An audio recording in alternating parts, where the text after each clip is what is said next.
안녕하세요. 반갑습니다. 요한계시록 강해 57강 계시록 11장 1절로 2절 말씀 보시겠습니다. 또 내가 지팡이 같은 갈대를 주며 말하기를 일어나서 하나님의 성전과 제단과 그 안에서 경배하는 자들을 측량하되 성전 바깥마당은 측량하지 말고 그냥 두라. 이것은 이방인에게 주었은즉 그들이 거룩한 성을 42달 동안 짓밟으리라. 오늘 강의 제목은 두 증인이라는 말씀의 은혜를 나누고자 합니다. 우리가 방황할 때 우리를 도우시는 보혜사 성령께서 우리와 함께 하십니다. 생각나게 하시고 깨닫게도 하시고 도우시기도 하십니다. 가장 중요한 것은 예수 그리스도의 복음을 믿어 경험할 수 있도록 말씀을 실상이 되게도 하십니다. 아멘. 오늘 본문에서 그 말씀을 드리고자 합니다. 본문의 두 증인은 여섯째 천사의 나팔에 나오는 세 번째 이야기입니다. 그동안 앞에서 유브라데 네 천사를 통해서 부운동을 배웠고 작은 책을 가지고 구름 입고 내려온 힘센 천사에 대해서 복음의 사자에 대해서 배웠습니다. 모두 여섯 번째 천사의 나팔 안에 있는 사건입니다. 그 중에 마지막으로 한 가지 더 나오는 삽경이 바로 본문의 두 증인입니다.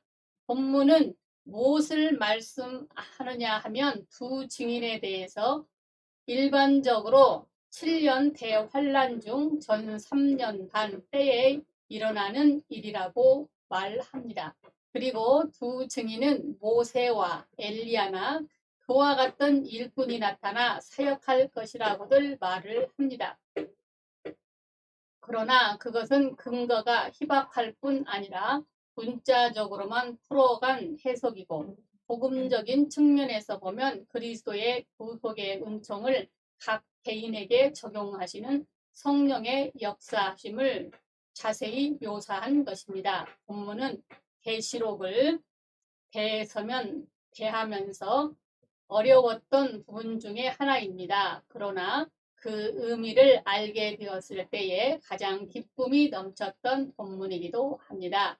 이 본문은 다른 부분과도 같이 복음의 관점에서 접근할 때만이 해석될 수 있는 부분입니다. 즉, 본문은 성령께서 개인에게 임하여 어떻게 그에게 믿음을 주시며 나아가 그에게 어떻게 그리스도의 죽으심과 사심과 하나님 보좌 우편까지 그의 높이 드심을 적용시켜 거룩한 성화의 신앙으로 이끌어 가시는가를 말씀합니다. 그런 관점에서 1절로 13절까지 살펴봅시다. 그 본문의 구조는 두 증인의 능력적 활동과 죽음과 부활과 승천, 그리고 승천 후 대변혁의 현상 등으로 되어 있습니다. 이 구조는 예수 그리스도의 구속사역의 구조와 같습니다.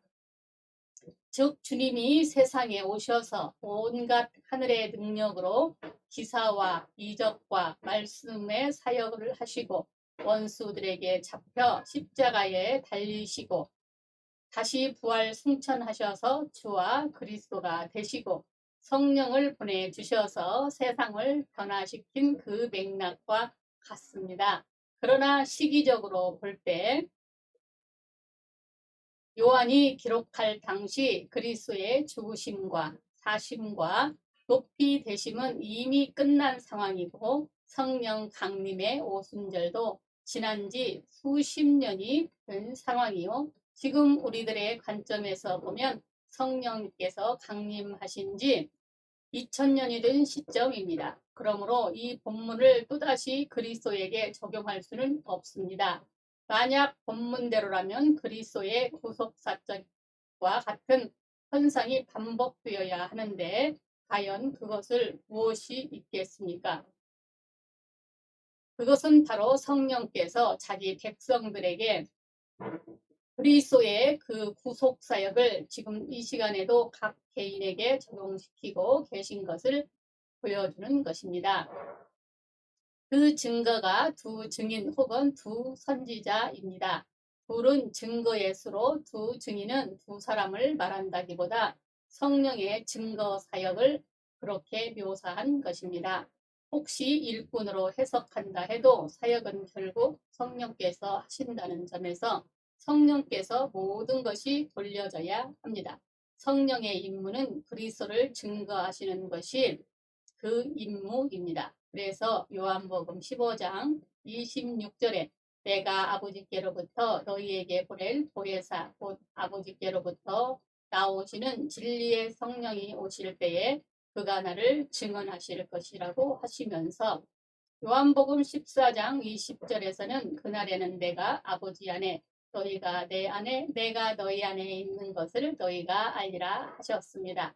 즉 성령께서 예수님께서 3년 반 동안 제자들에게 그렇게 하셨던 것처럼 성령께서 복음의 말씀과 이적을 통해서 자기에게 믿음을 주시고 또 은혜를 주사 그리스도를 나의 주로 믿게 하시고 나아가 그리스도와 함께 죽고 그리스도와 함께 살고 그리스도와 함께 승천함을 깨닫게 하시고 믿게 하시고 체험하게 하셔서 살든지 죽든지 주와 함께 하십니다. 바로 이 사실을 알려주는 것이 두 증인 이야기입니다. 이 사실을 알려주는 것이 두 증인 이 얼마나 놀랍습니까? 이렇게 성령께서는 땅에 속한 불신자를 효력 있는 부르심으로 부르셔서 예수 믿게 하여 그리스도와 연합함을 경험하게 하십니다.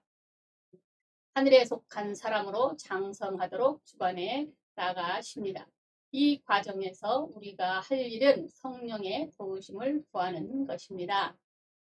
오순절에 그러했던 것처럼 성령의 역사하심을 통해 진정한 하늘의 알곡으로 익어 추수될 것이기 때문입니다. 그러기 위해 하나님께서는 우리 양들의 믿음을 자로 재시고 계십니다. 1절 또 내가 네개 지팡이 같은 갈대를 주며 말하기를 일어나서 하나님의 성전과 제단과 그 안에서 경배하는 자들을 측량하되 아멘.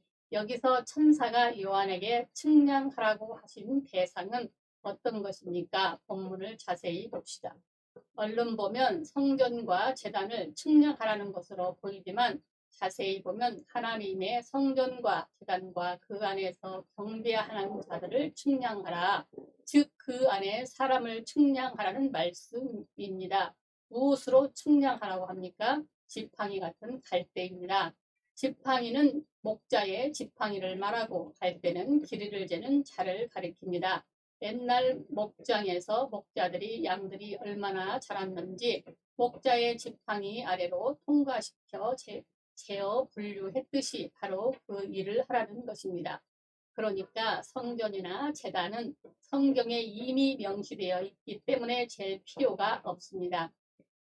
재야 할 대상은 그 안에서 경배하는 자들을 재는 것입니다. 믿음이 얼마나 장성했는지 잽니다. 얼마나 제단과 그만큼 하나님의 구속의 진리를 표현해 놓은 것입니다. 그러니까 하나님의 성전과 제단 안에서 의 삶은 우리 신앙의 기초요. 하나님 앞에 나아가기 위해 준비되어지는 것을 나타냅니다. 그러므로 기초를 잘 닦아야 합니다. 기초 없이 하나님 앞에 나아갈 수 없습니다.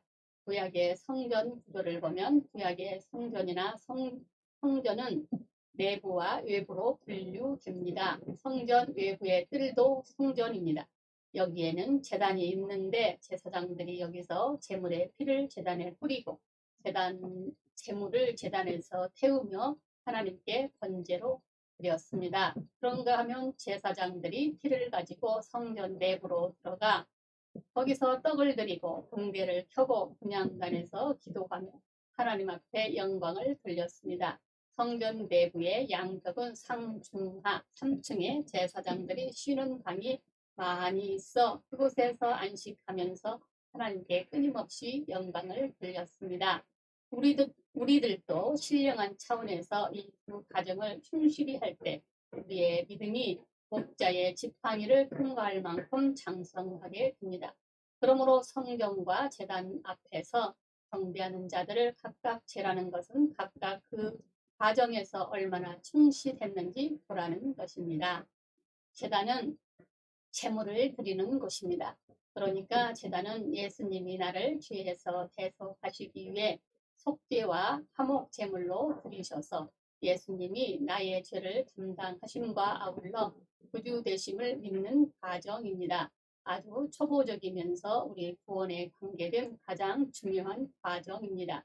아직 허물 많은 죄인일지라도 예수님이 내 죄를 담당하시고 죄인을 죄 없다 하신 그 은혜를 믿음으로 구원을 받습니다. 이 예수님이 나의 구주 되심을 믿어야 합니다. 주님은 이 믿음을 재고 계십니다. 이 믿음에서 얼마나 자랐는지 예수님이 나의 죄를 담당하시고 구원하신 구주이심을 믿지 못한다면 구원받지 못한 것입니다. 그리고 내 죄를 담당하셨다는 속죄 신앙이 없이는 하나님 앞에서는 하나님의 나라에도 들어갈 수 없습니다. 그러므로 제단의 과정에 믿음에서 잘 자라가야 합니다. 이 구원의 진리의 설뿐 아니라 에베소서 1장 3절로 7절의 말씀과 같이 늘 구속의 은총을 찬양하시기를 바랍니다. 이것이 바로 제단에 있는 자들을 측량하시는 그 이유입니다. 성전 안에서 경배하는 자들은 무엇일까요? 한마디로 늘 하나님 앞에 우리의 죄를 씻고 말씀과 성령 안에서 변화되어 하나님을 경배하고 이웃을 위해 기도하는 것입니다. 구약의 성전에 들어가려면 제사장이 손과 발을 씻는 물두멍이 있습니다. 또 바다에서 파낸 물로 물두멍에서 깨끗하게 씻어야 합니다. 그러므로 성전 신앙이란 늘 마음을 씻는 생활입니다. 용서가 전부가 아닙니다. 마음의 악한 죄를 늘 기도로서 씻어내시기 바랍니다. 마음은 떡상입니다. 떡은 말씀입니다. 늘 하나님의 말씀을 존중하고 가까이 하고 묵상하시기 바랍니다. 그때 우리는 하나님의 마음에 합한 자로 변하게 됩니다. 그리고 살구나무와 살구꽃, 항상 7등불이 켜있는 등대가 있습니다. 등대는 성령의 은혜를 가리킵니다. 살구나무는 일찍 피는 꽃으로 계몽의 상징입니다. 그리고 7은 안전수로서 우리를 지도하시고 깨끗게 하시고 인도하심에 완전하신 성령을 가리킵니다.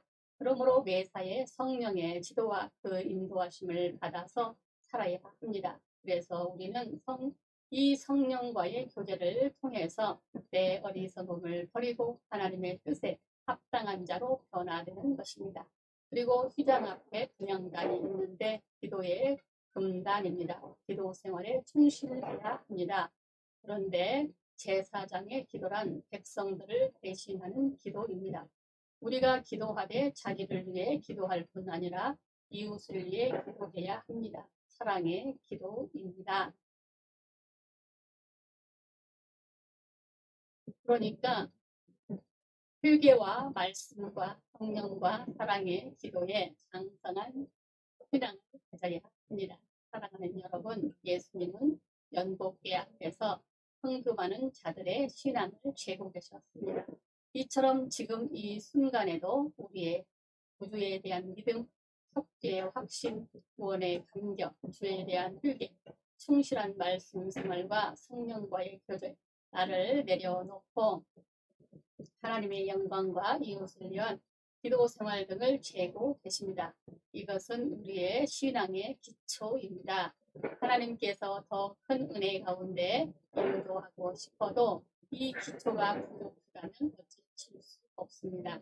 그러므로 우리 모두 이 신앙의 기초에 더욱 충실하여 온전한 은혜 속에서 하나님께서 주시는 하나님 나라 은혜 가운데 살아가는 귀한 성도들이 다 되시기를 바랍니다. 감사합니다. 우리 주 예수 그리스도의 이름으로 사랑하고 축복합니다. 아멘.